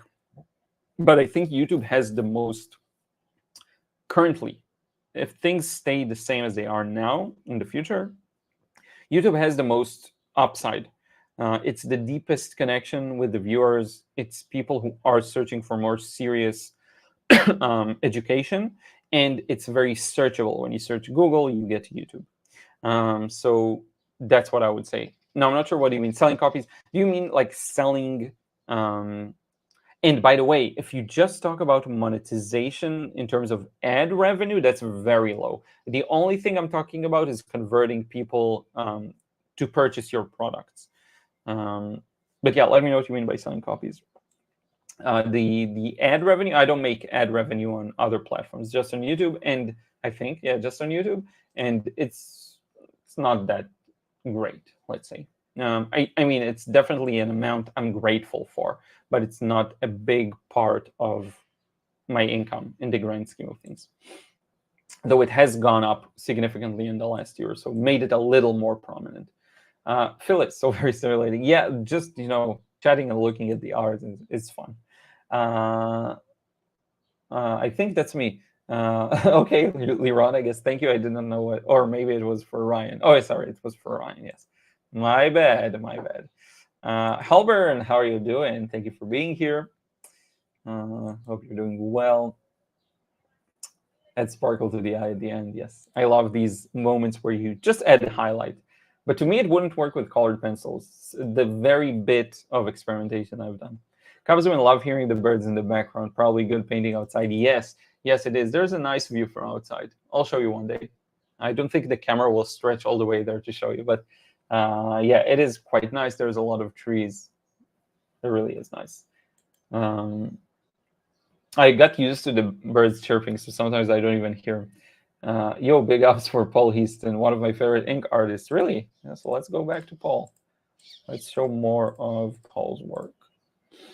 There we go. Yeah, I love ink. I used to do a lot more pen and ink in the past. Just watercolor captivated me. Ooh, this is really cool. Yeah, he's pretty crazy. That's really impressive. I think that's him. Yeah, Paul Heaston. I love that last name, Heaston. Jacqueline, I'm teaching monthly classes, and on the 18th, I'm teaching a 4-hour workshop. I have 6 people coming. My goal is for them to gain skills, but also to fall in love with watercolor. Yeah, and I think the biggest question is why are they there? At the end of the day, someone may tell you they're there just because they want to play around with it. They don't even care about a result. They don't even, whatever it is. Some people will tell you, I want to be really good at this. And these people all of these variations will require something different of you, right? I think a good teacher doesn't really force themselves on a student, but rather help the student understand themselves and their art better, so that they can go ahead and create their own unique solutions to problems. That's ideal. That's the most fun, I think, as a teacher too. Halbern, by the way, who are considered your Mount Rushmore of ink art? Interesting. I do really like Kim Jung-gi. You can't not. You really can't not.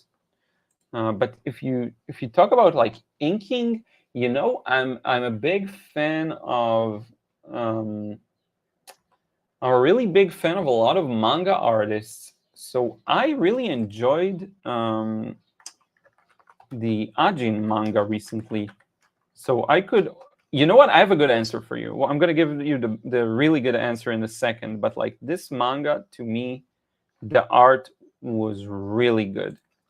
Like this guy, I love it. It's really dark, but it's really good. Now, yes, I actually have an answer. I'm going to type it now. It has to be Kentaro Miura with Berserk. If anything, it has to be it. Like, look at this thing. This is one of the more well-known panels. This is another. I think this is a fan art, but the same scene. I mean, you can't not mention this art. I'm showing tons of spoilers, but I mean, it's not new stuff, so you can't not mention Berserk. Ooh, I love this. I remember this chapter. I love it. So yeah, I would say, to me, I'm not just looking at the technique. I'm looking at the actual content and the themes and the story. I am biased. It has to be Kentaro Miura and Berserk. Megan, selling prints as in print on demand or drop shipping services? Yeah. So if you compare selling products, whatever it is, prints, originals, to an ad revenue from a platform, I think selling products will always win, unless you really have millions of views, unless you're very viral naturally. Your content has a very wide appeal, Halbert, Paul's work on perspective is mastery right up along there with Kim Jung-gi. Yes.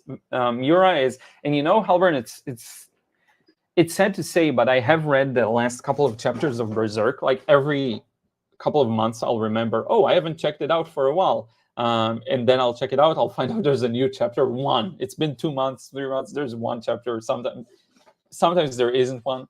The art is not as good as it used to be because it's no longer him, of course. And ever since he switched to digital, I don't like it as much. It was still very much his ideas, his compositions, but I don't like it as much. Even Kentaro Miura's work, I don't like as much in the digital form.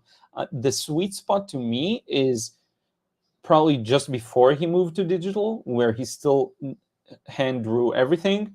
So he was at his best, most skilled, most experienced, but still didn't make the switch to digital. That to me was the perfect moment. Then in digital, it was still quite good, but now that it's no longer even him, even the storytelling, you can immediately tell the difference. And I really appreciate their effort. Like, I really am grateful that Berserk even keeps on going. It's not to be taken for granted. But yeah, it's not the same. But I would much rather to have it than not have it. So I can't complain too much. It's not a complaint. It's just an observation. Melanie, hey, hope you're doing well. I struggle with commissions. I find them stressful and end up painting them 3 or 4 times. It's my best income source, but I'm not sure the stress is worth it. Yeah, I get it. To me, usually, there is something to be said of some kind of a middle ground. Commissions are hard because it is, if I would ask you, if you hadn't received this commission, would you paint this scene? Usually the answer is no, right? You don't care about whatever, the portrait of the person, pet portrait, house portrait, whatever it is, or just a scene. You just wouldn't care about it as much if it wasn't a commission. That's the reality. So to me, I try to be a little selfish with commissions. I always ask for a lot of pictures that I can choose from. If someone wants a specific, portrait of a family member or whatever, I always ask for a lot of them so I can choose something that I might have liked painting regardless of the commission. That's how I look at it. Now, to me, it's different. I'm not really stressed by it, maybe because I set it up this way. And I barely do any commissions, right? I do maybe 1 a year, maybe. I don't seek them as well, but if they somehow find me, I'll do 1 a year, 2 a year. because I built it in a way that it's something that interests me to paint, I already am coming at it from a bit of a better place. And then, to me, it brings out more focus, more attention. So I usually my commissions end up being better technically than other pieces of art. I don't know why. They always push my peak up there.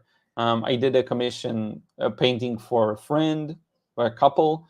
It was my best at that point. Every time I do a commission, it's the best of this point. Most of the times, not every time, but most of the time. So yeah, I think looking and seeing if you can be a little more selfish to make it more, like, not quitting completely because it is your best income source, but finding some kind of a balance where you let go of some works you don't enjoy and you gain some that you do enjoy. It will attract the people that match better with your style, and maybe you can charge a little more to make up for lost customers, or not. You make up in less stress. That's also a good thing. I almost never end up doing multiples. I end up working on one like a hawk, like looking at things on paper like a hawk, being fully on it. That is the thing that ends up happening to me. So yeah. Dazzling Action, have a favorite current TV show? Oh, I really enjoyed Three Body Problem. We had a good time watching that. It's always disappointing when the end of the season doesn't really, there's always another season. People don't finish shows anymore. It's just, I don't like that aspect of it. But definitely Three Body Problem was fun. Was fun to watch. It is my genre. I love sci-fi and light horror. It's not horror really, but I like it. Another like more of a low effort one was Brooklyn 99, where I don't know what season we are, but we're still behind significantly, but like maybe season 5. But yeah, I really like that. And because Andy Samberg is basically me, and everyone say I look like him. A lot of people have said that over the years. So yeah, I like it a lot. So these two I would say, but I barely watch any. Ryan, I really like the ink as well. However, right now I only like to use dip pens. Yeah, this is why I like manga. A lot of them, these are done with dip pens mostly. I don't know why, but I'm obsessed with them. I like the Blue Pumpkin nib and Nico G with a Speedball India ink. Yeah, that's fun. I really enjoy nib pens too. Like G pen or Tachikawa's. I have the G pen and also have the Maru pen, which is like a smaller for more details. Yeah, I enjoy these too. Megan, when it comes to using ink, have you ever heard of Andrei Penovac? I would love to watch you play around with those same wet into wet techniques. Yeah, I still haven't introduced wet and wet to my ink, the very little ink that I did. I'm actually not a fan of, let me see what it looks like. I'm not a big fan of, okay, yeah, that I like because that looks more like watercolor. I'm not a huge fan of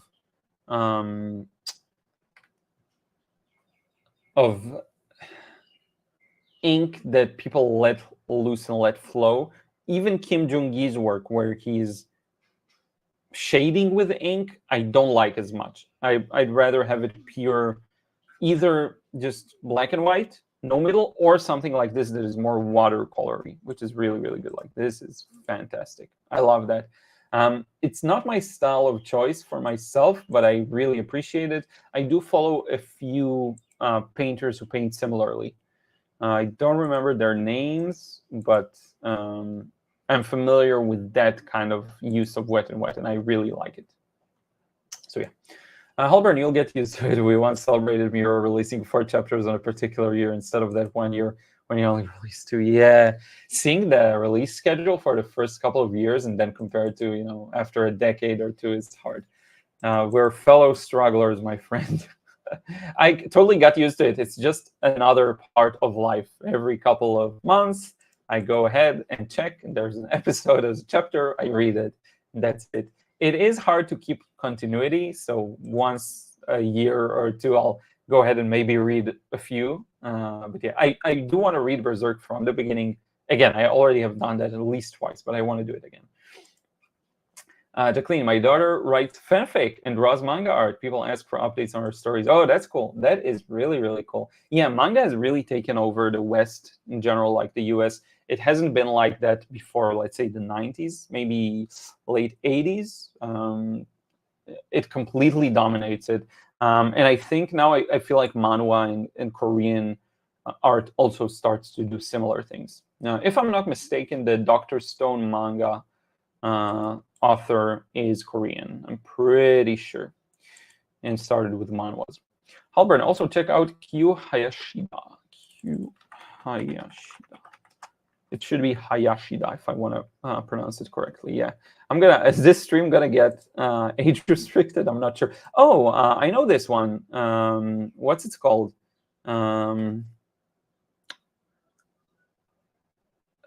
What is this manga called? I started watching the anime, but I forgot the name. Dorohedoro, yeah. Dorohedoro. Yeah, I have started watching the anime. It was entertaining, but then I got stuck somewhere. It was so weird. The guy with the shrooms, I kind of quit. But yeah, I love this style. Her ink work is a bit messy, but it's on point with her style. Definitely one of the mangas that contributed to my art style. That is cool. It reminded me of something I wanted to see. Yeah, also Akira, of course, by what's his name? I forgot Akira author, the author's name. Let me check here. Akira author name. Katsuhiro Otomo. Yeah. Katsuhiro Otomo. So yeah, I like the noses in Akira. It kind of reminds me of that. Or I could just say Akira manga. Yep. Same kind of a thing. The drawing there are awesome. Like I really, really like them. They're really high quality and very dynamic and very fun. But yeah, cool. I wasn't familiar with Q by name, but I did know Dorohedoro. Jacqueline, I'm struggling with one commission because the photo is old and blurry and dark. Yeah, that's always a nightmare. I have the luxury of just saying no to commissions. It just drains me completely if it's not suitable for painting. Yes, it's tough. And I've done a few tough commissions before. It's just very hard. Correction, mangaka, not manga. Yeah. A golden pigeon, my friend. I got the first prize in the old master painting of the old man I sent you. Are you kidding? That's amazing. That's amazing. That is really, really cool. Called the Old Conqueror. Cool. Does he have Conqueror's hockey? I'm kidding. For One Piece fans, that is really cool. I'm happy. We got to see the full story unfold. You talked about it, then you consulted about it. Then you said you submitted it, and now you've won. That's amazing. Congrats. John, talk about using pens. I use a Precise V5. I like how it does not run out, and I use it so I cannot erase. Yeah, that's fun. By the way, talking about erasing, I have used one of these erasable pilot pens. It was quite fun. It was quite fun. But yeah. Good evening. I again got a first prize in the art exhibition in my school. Yeah. Oh, I've seen your painting. I think I commented on it. I remember seeing it for sure. Maybe I haven't responded, but I definitely saw it. Let's see here. Instagram is so weird. You didn't send me an email because I am caught up to the emails, so it was an IG message, I'm pretty sure. No, I saw it. I remember it. It's not in my requests. I'll look for it later on. I remember answering. But yeah, I saw it. It was really good looking. I really liked it. Well deserved. Part one was going to be part two. And yes, Dorohedoro. I got the first prize. Read that. Also got judges award. Oh, I also got judges award in the science exhibition in my school. You're on the right path. And good job. That's really cool. What was the project? The science project? Junji Ito is good. Yeah, I would probably. I better not Google that. That wouldn't be good for the stream, the author. But yeah, I love it. One of the first mangas I purchased, like a hardcover. I went to the store, went to Tel Aviv when I didn't yet live here. Went to a store. I think it was Comics and Vegetables. It's called. And I got, or was it Komikaza? I think Komikaza. It's a terrible name when you think about it for a comic book store. It's an old one. And I purchased a Uzumaki by Junji Ito. I wanted to say Naruto, but it's not the right one. It's the last name of Naruto, but it's not Naruto. Uzumaki. I bought Uzumaki. I loved it. It was really good. And it's funny because I never even, I went there to buy Naruto and Bleach, but then I ended up trying this one and I loved it. Halbrand, speaking of Akira, I have been hunting Otomo's art book for a long time. Where I live, it's either expensive or sold out one day. Interesting. Like is it specifically the Akira art book or is it Otomo's art book? Let's see. Yeah, these tend to be hard to find usually. Like the art of, oh yeah, I just said the art of Katsuhiro Otomo. Yeah, I love that. These tend to be a little tricky, especially the heavier ones. I actually just got a couple of months ago new art books I want to look at more. But yeah, I'm sure you'll get it one day. Are you familiar with water brush pens? How's your experience? Yeah, I'm familiar. Didn't like it as much. I need more of the masses of water and to use them fast. Some people work really well with it. I'm not one of them.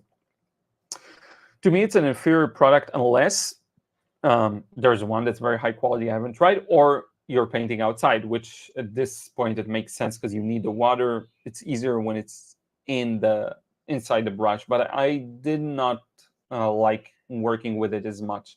I find it doesn't provide me with enough water. So yeah, I'd much rather have a cup and dip in it. Thank you, sir. The name of my project was Low Cost and High Productive Farming. Cool. You, sir, are a genius. Good. What are you currently up to? Watercolors, ink, or what? Watercolors mostly. I've shown two, so I have been working on. Let me close this.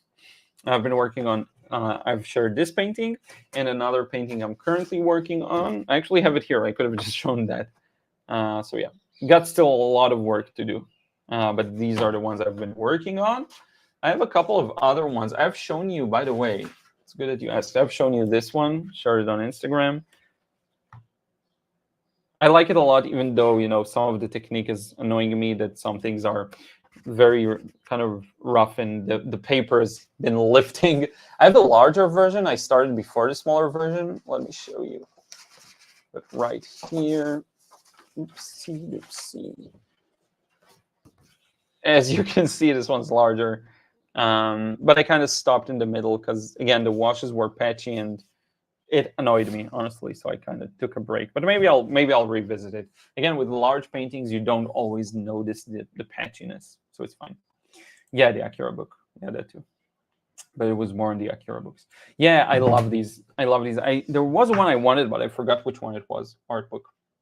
But yeah, I think this is a good chance to wrap it up for today. I do want to work on a couple of small things that I have left. Not a lot. I'll probably call this week done soon.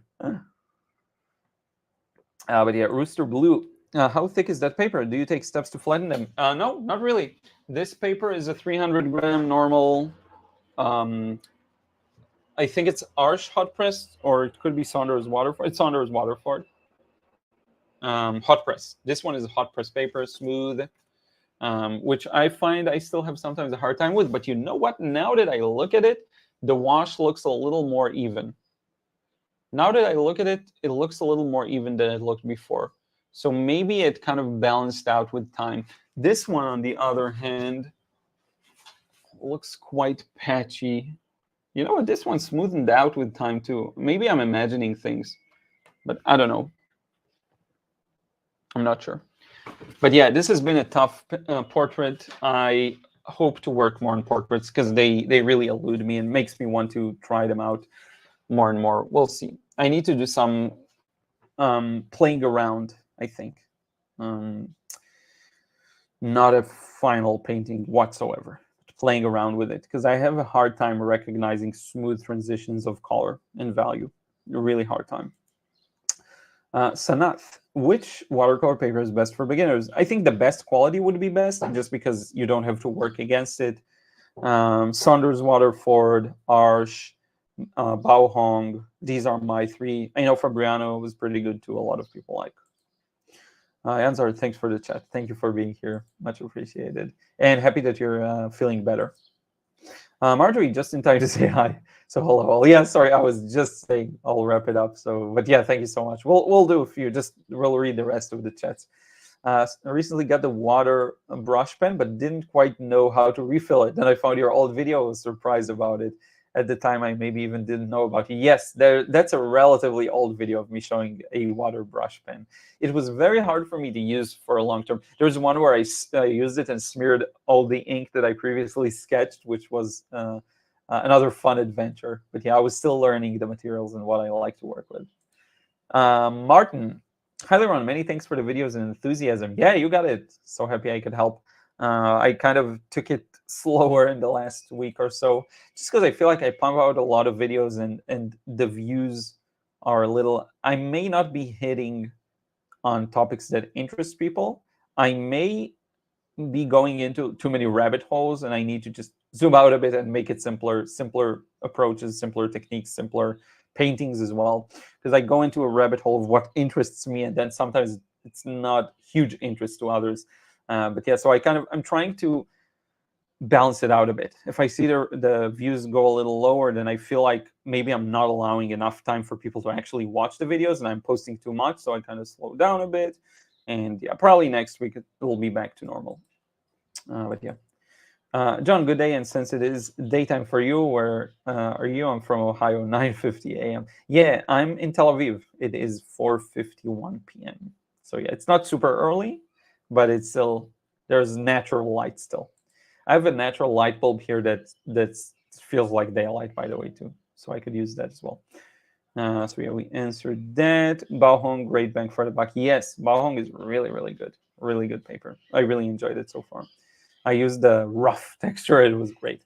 And Charlie Ron and Chow Chat. Yeah, thank you so much for being here, Halburn. Thank you, Nancy, so much as well.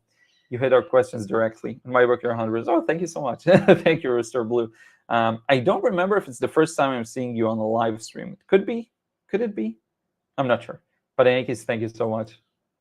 Ryan, I feel the pattern on the Saunders Waterford is too regular or too visible for me. Interesting. Like it has a more machine look, so I prefer Arch. Oh, yeah. If you talk about cold press, I know what you mean. Arch feels a little more irregular, but still their quality has declined in the last couple of years, unfortunately. All the papers' qualities, and aside from Baohong, which I don't know, feels like it declines just a little bit, which sucks. A bike motorcycle. Yeah, maybe we'll do that. I love the shorts you did about a big painting. Thank you so much. Yeah, I'm very proud of this one. Check it out, by the way, if you haven't. It's an exciting painting for sure. He's a master of painting cars. Shiny things, portrait landscape. Thank you so much. I think you're talking about me, Golden Pigeon. Thank you so much. Much appreciated. Have you found any special paints in the plastic white box? My pens are labeled on the bottom. Yeah, I've been using the other one. So I believe these are the Sennelier and some Daniel Smith and M. Graham. I've been using this one. Thank you so much. By the way, the paintings I've shown you today. I've been using it. One of the reds there is fantastic. I'll tell you which one.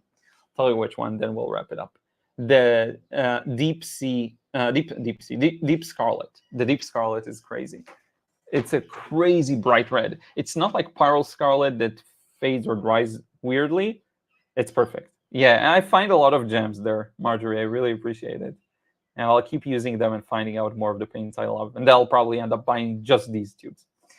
Simfimpim, hi Liron, have you tried other painting mediums? I may be trying gouache soon. Keep an eye out. A little teaser. It will happen soon, probably.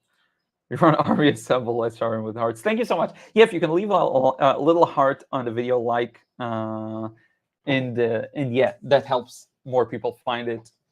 Thank you so much. If you're into learning watercolor, check out the courses. There's going to be linked in the description box. The book, the watercolor art book, the auction I currently have right now. If you want an actual painting, right now it's at $69 or something like that. So I think it's doable. Thank you so much, Ryan. So yeah, check that out. Thank you so much. I really appreciate it. We'll see you in the next one. Till next time, thank you so much, John. Much appreciated. Yes, I will. We will do our best, hopefully. Jacqueline, water soluble oil paint. Interesting. Interesting. That I'm unfamiliar with. I'm unfamiliar with, honestly, a lot of mediums, a lot of media. There's a lot of room for exploration still. Watercolor just really chose me, but you never know like what kind of a next step there is that will choose you as well. But yeah, thank you so much. We'll see you again. Till next time.